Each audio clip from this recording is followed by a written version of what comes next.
Hola, ¿qué tal? Te doy la bienvenida a esta nueva edición del Geek Godín. Mi nombre es Luis Novelo, el Geek Godín. El video de hoy es especial porque es una dedicatoria, más bien una solicitud que nos hicieron a través de LinkedIn por medio de un suscriptor, el señor Jairo Romero, quien nos dice que es un colega contador público que le gustaría saber precisamente cuáles fueron las herramientas o mi historia que tuve que atravesar para llegar hasta el puesto del Business Intelligence. Es por eso que hoy voy a empezar compartiendo mi historia contigo y al final vamos a tocar puntualmente las herramientas y las tecnologías que yo tuve que aprender y mis tips y consejos para que tú puedas aprender de la manera más fácil. Vamos a ello. En primer lugar, todo empezó cuando yo estaba en la licenciatura de contador público. Ya estaba prácticamente finalizando cuando yo ya sabía que no quería dedicarme para nada a ello. El problema es que como yo no tenía ningún tipo de bases con tecnologías, yo tuve que acercarme a una persona que conocía a través de algunos eventos de emprendedores, justamente que ocurren aquí en mi ciudad, y le tuve que solicitar. Le dije, oye, por favor, ¿me podrías adoptar en tu agencia de software? Esta era una agencia que se dedicaba a realizar videojuegos, aplicaciones móviles y páginas web. Y él muy amablemente me dijo que sí, pero no te puedo ofrecer un sueldo. Cualquier cosa estás como becario o el coffee boy, ¿no? El chico del café. Y yo acepté muy amablemente, ¿no? Ahí aprendí algunas cosas, herramientas de desarrollo web, como el HTML y CSS, que son prácticamente fundamentos del desarrollo web. Todavía no llegan a considerarse lenguajes de programación, pero con eso empecé poco a poco para poder entender cómo realizar páginas web, ¿no? Después de un tiempo, precisamente, me di cuenta que podía hacer más dinero por cuenta propia vendiendo plantillas de página web, en específico en una herramienta que se llama WordPress. El problema es que una vez que llegas a cierto nivel de precio cuando estás vendiendo páginas web, pues ya te empiezan a cuestionar tus credenciales. Ya tenía clientes que me decían, oye Luis, sí te doy la página, o sea, sí quiero que tú hagas la página, pero dime dónde estudiaste tu ingeniería de software o ciencias de la computación, ¿no? Y evidentemente el negocio se me caía cuando yo les decía, no, pues soy contador público, ¿no? Decidí resolver este problema estudiando una maestría en línea. En esa época no eran tan famosas ni comunes como ahora, pero pensé que era lo más fácil que podía hacer. Terminé ingresando o inscribiéndome a esta maestría, pero para ese momento mi familia, mi padre tiene posgrado, o solía tener posgrado en administración, un doctorado en administración, y mi madre un posgrado en orientación vocacional. Pues ya te imaginarás, ¿no? Son de la súper vieja escuela y me decían, es que muy bien, qué bueno que sigues tus sueños en una universidad virtual, pero nosotros te vamos a exigir que tengas una maestría presencial. No sé cómo le vas a hacer, pero eso es lo que yo quiero. Y pues bueno, a mí realmente lo que se me hizo más fácil en ese momento fue estudiar una maestría en administración, precisamente porque la mitad de contabilidad es administración y dije, pues bueno, no va a haber mayor problema. Presenté el famosísimo Exani, me fue bien en el examen y cuando me llaman para mis resultados, recuerdo que la maestra me dijo, Luis, te fue muy bien el examen, de hecho estás en el top 3, pero lamentablemente solo se inscribieron 3 personas para el examen, así que no vamos a abrir la maestría y lo siento mucho, ¿no? Pues yo pensé, dije, puchi vida, quién sabe qué ahora voy a estudiar, no tenía ni idea, no sabía ni a qué dedicarme. Pero también la maestra me ofreció, me dijo, te podemos ofrecer un lugar en una de las otras maestrías que ofrecemos en nuestra misma facultad. Y me habían ofrecido fiscal. Yo estoy peleadísimo con los impuestos. No es algo que me apasione. Me ofrecieron mercadotecnia. Ya había tenido mis roces con la carrera y no me apasionaba del todo. Preferiría evadirlo. Y me mencionó maestría en finanzas. En ese momento yo no entendía la diferencia entre contabilidad y finanzas. Y dije, bueno, pues está bien, que el miedo no sea un impedimento. Vamos a ver qué tal sale. Y así estuve un buen tiempo. Estuve estudiando la maestría presencial, que realmente era solo viernes y sábados. La maestría presencial en finanzas, la maestría en línea en tecnología de la información, mientras hacía mis freelanceadas en páginas web en WordPress. Hasta que de casualidad, en la maestría de finanzas, resulta que había un programa que se llamaba el doble diploma. El doble diploma te ofrecía irte al extranjero en tu segundo año de la maestría, en donde en la escuela que te recibía en el extranjero te revalidaba el primer año.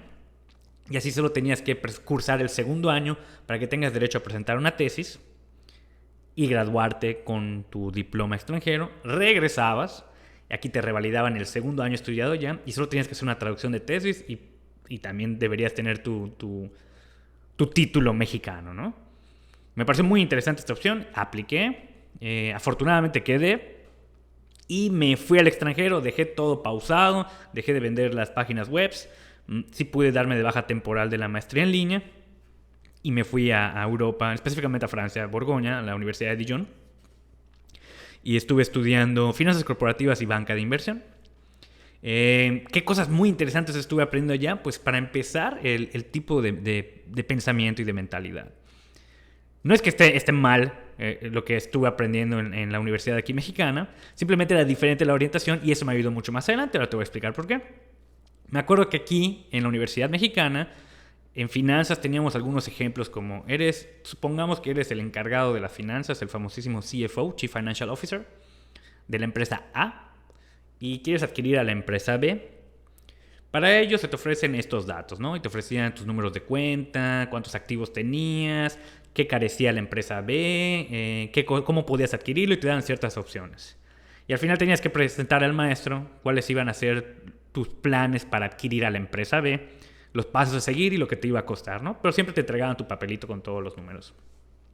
El caso contrario, que me pasó más o menos la misma situación dentro de Europa, en la Universidad de la Borgoña, es que te decían, a ver Luis, necesito que me presentes un modelo o un proceso de adquisición en donde tú eres el CFO del grupo LVMH, que es el grupo de lujo número 1 en el mundo, y queremos adquirir la unidad de negocio que se llama Cartier, que es parte del tercer, me parece, grupo de lujo más grande del mundo, que se llama Richemont.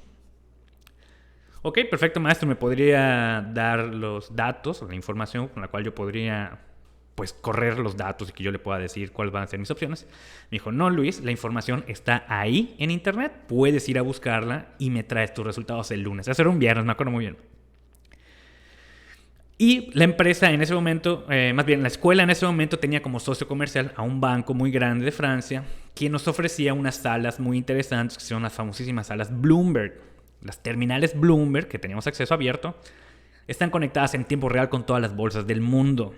Así que si se trata de una compañía pública, puedes encontrar segurísimo toda la información que necesites en tiempo real ahí, incluyendo cosas como los activos, noticias, el valor de la acción, la estructura del capital, etcétera, muchos otros términos de finanzas, pero lo puedes hacer en tiempo real y allá mismo en tu computadora. Entonces, ya para el lunes yo tenía que presentarle todo, pero ¿a qué quiero llegar con esto? Es que me cambió la forma de pensar. Yo ya había entendido que la información siempre ha estado ahí. Sin embargo, yo tenía que confiar en mis habilidades aprendidas para poder presentar un caso que fuera exitoso.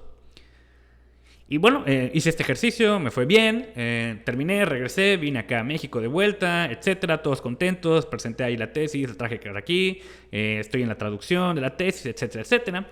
Pero empecé a tener una duda que no había pensado antes.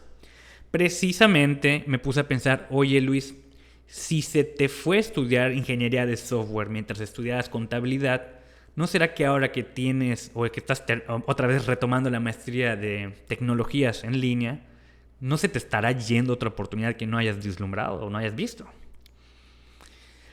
Y en eso estaba, o sea, preguntándome qué será el siguiente paso, ¿no? Porque la verdad es que no tengo o no tenía gente tan cercana al mundo de las tecnologías como para decirme, oye, este es el tema que está en vanguardia. Y me acuerdo que yo estaba en el cine, estaba viendo una película de Ridley Scott que se llama Alien Covenant. Y me acuerdo que había una escena en donde existen dos androides idénticos, salvo que uno tenía en su código fuente una instrucción o una regla que le permitía o no le permitía hacer, no voy a decir spoilers, cierta actividad, y por ello desencadena una escena muy interesante que dije, oye, qué padre, qué triste, pero me hizo pensar, oye, qué interesante que a pesar de ser completamente idénticos dos androides, solo por una línea de código, una línea entre comillas, solo por una regla incrustada en el programa, puede o no puede hacer tal cosa. Y es lo único que lo impide de ser igual que el otro. Y dije, oye, pues puede ser eso, probablemente la inteligencia artificial sea lo que esté de moda. Yo no tenía ni idea, no tenía ni idea de los temas, yo no tenía idea de las escuelas, yo no tenía idea de nada, de nada, de nada. Y precisamente cuando me puse a investigar, pues conozco inteligencia artificial, Big Data y con ello ciencia de datos. La ciencia de datos es un mundo enorme que incluye Machine Learning, incluye estadística, incluye estructuras para datos, procesamientos, muchas cosas. Pero investigando, o sea, para empezar te podrías dar cuenta lo difícil que es entrar a esta área de ciencia de datos viniendo de una academia de software, o sea, siendo ingeniero en software. Imagínate lo difícil que era para mí viniendo de una escuela administrativa como lo era finanzas y contador público, ¿no? Fue muy, muy, muy difícil. Pero resulta que en la ciencia de datos hay un apartado que es como más enfocado en la toma de decisiones y que, por cierto, premia a las personas que venimos de otro departamento porque está enfocado en eso mismo, en la interpretación de datos. Y precisamente es el Business Intelligence. Y es entonces cuando yo empecé a disfrutar, a aprender, a entender qué era lo que estaba sucediendo y empiezo a investigar las herramientas que yo tenía y que eran necesarias, ¿no? Al final de cuentas terminé aprendiendo cosas como lenguajes de programación como Python, algunas librerías para lenguajes de programación como Pandas, NumPy, Scikit-learn para Machine Learning. Y ya más aún empecé a hacer proyectos aplicados porque me pasaba precisamente lo mismo. Cuando yo llegaba a aplicar para puestos, me preguntaban dónde estudiaste tu ingeniería, dónde está tu maestría en ciencias de la computación o lo que sea, ¿no? ¿Cómo solventé este problema? Pues precisamente haciendo proyectos. Ya no llegaba con las manos vacías tocando puertas, ya llegaba diciendo, mira lo que he hecho, mira mis resultados y yo los comparto constantemente. Y para el que quiera ver un poco de la evidencia de esto, puede revisar mis redes sociales como LinkedIn, en donde escribo artículos constantemente acerca de la interpretación de datos utilizando las tecnologías. Y que, por cierto, fue un poco de la inspiración para crear este canal, como conocen ustedes, Geek Godin. Pero bien, entonces a grandes rasgos es eso, pero vamos ahora a tocar específicamente cuáles fueron las tecnologías que yo estuve utilizando o cuáles son las tecnologías que yo tuve que aprender y cómo las aprendí para entrar al mundo del Business Intelligence. Vamos a verlo. Bien, como te decía, estas son las herramientas para hacer mi cambio al Business Intelligence. Vamos a iniciar con el lenguaje de programación, Python. ¿Por qué Python? Pues mira, la verdad es que Python es un lenguaje muy, muy, muy sencillo de aprender. Te va a ayudar a pensar de una forma orientada a objetos, que te invito a que investigues un poco más. Me hace un poco complicado explicarte cómo, pero a grandes rasgos es entender que algunas cosas tienen propiedades y que estas propiedades se mantienen a lo largo del transcurso del proceso de la programación. Eso te ayuda a entender cómo utilizar ciertas propiedades de algún objeto para algunas cosas o cómo crear un objeto para poder resolver problemas porque contiene ciertas propiedades. ¿Okay? Es un poco complicado de explicar, pero a grandes rasgos es como que la manera de pensar muy metódico de la programación, lo que te va a ayudar en Python. Y te digo Python porque es un famoso caso de lenguaje de alto nivel. Un lenguaje de alto nivel se refiere a que es fácil para interpretar por el usuario y no tan fácil para interpretar por la máquina, ¿no? O sea, es bastante sencillo, o sea, no son números ceros y unos, o sea, no es binario. Puedes entender muy bien qué es lo que estás escribiendo y qué es lo que quieres decir. Aparte, tiene una comunidad enorme de gente que te puede estar ayudando constantemente en todas las dudas que tengas, en todos los problemas, en proyectos que quieras hacer. También Python es muy amigable al momento de hacer un poco de desarrollo y sobre todo en el proceso de ETL. Como recordarás, es el proceso de extraer, transformar y cargar que te había hablado antes en uno de los videos acerca del Business Intelligence. Y con esto puedes hacer prácticamente todo lo que quieras dentro de la ciencia de datos o incluso del Business Intelligence. Algunas de las librerías que te voy a recomendar, porque las vas a tener que aprender sí o sí, son Pandas, NumPy y Scikit-learn. Pandas ayudándote a hacer una estructura de datos, NumPy a hacer operaciones matemáticas con ellos y Scikit-learn para implementaciones de Machine Learning con lo que sea que estés haciendo. Bien, vamos al siguiente caso. Ya que sabes cómo manipular datos, pues te hace falta cómo conectarte con los datos. Vas a tener que aprender igual acerca de bases de datos. Las bases de datos, a grandes rasgos, podemos agruparlas en dos cosas, que son las bases de datos relacionales y las bases de datos no relacionales. No quiero entrar en mucho detalle entre lo que es relacional y no relacional, pero la relacional es prácticamente las bases de datos que puedes encontrar en un formato de tablas, que son filas y columnas, tal cual. Y las no relacionales son un poco más complejas de entender, pero se refiere a que un objeto puede tener anidado algunas propiedades. ¿Bien? Ok. ¿Por qué es importante saber de las bases de datos? Porque al final de cuentas, muy probablemente dentro de tus proyectos te tengas que conectar. Entonces, con esto te quiero dejar que aprendas o que tienes que aprender MySQL, ahí se llama MySQL, PostgreSQL, que son bases de datos relacionales, y las no relacionales es como MongoDB. Con esto vas a aprender a hacer peticiones, pero también vas a aprender a poder utilizar el SQL, que es el modelo de lenguaje para que tú puedas hacer llamados a las bases de datos, a las tablas. Y el SQL se aplica en un sinfín de cosas. Lo puedes usar en el Excel, lo puedes usar en las aplicaciones web, en aplicaciones móviles, en desarrollo. Una vez que tú aprendas SQL, ya estás del otro lado, o sea, ya estás en un nivel maravilloso en el cual ya puedes hacer tus propias peticiones acerca de los datos que quieres ver. Vamos al siguiente, las herramientas de visualización y de exploración. Las herramientas de visualización y de exploración, yo te recomiendo Power BI y Tableau, aunque también puedes utilizar Excel. Cosas interesantes de Tableau y Power BI, ambos ofrecen una versión gratuita que te va a poder ayudar para que puedas educarte o practicar con ellas. Y también ofrecen certificaciones, cuestan las certificaciones, pero también son bien, o sea, se pagan bien. O si tú llegas con una certificación de Tableau, que pueden ser de tres diferentes niveles, puedes ostentar a diferentes posiciones. No entiendo por qué eso se me está cruzando a cada rato, pero vamos a darle clic. Bien. ¿Qué más? La comunidad de Tableau es impresionante, la comunidad de Tableau es enorme. Hay incluso competencias con relación a esto, que te puede estar ayudando a entender los alcances que puedes tener del análisis y la exploración de datos. Tableau se enfoca en hacer data visualizations de manera muy bonita y que encuentres cosas interesantes con esos datos. Puedes ver el Iron Viz, que es el concurso para la gente que quiere participar continuamente, que se lleva una vez al año, donde escogen a las mejores visualizaciones del año. En cambio, en Power BI puedes encontrar como que la evolución natural después del Excel. Generalmente las empresas grandes no usan Excel y quieren empezar en el Business Intelligence, se meten a Power BI porque tiene similitudes un poco gráficas, pero también tiene buenas conexiones con toda la suite de Office. Sin embargo, ya cuando hablas de cosas muchísimo más grandes, ya te puedes encontrar con programas especializados como de Oracle, por ejemplo.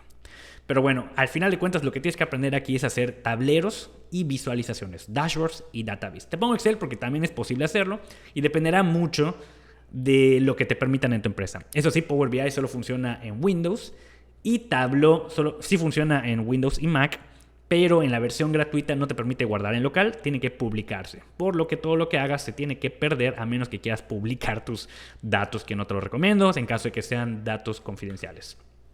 Y listo.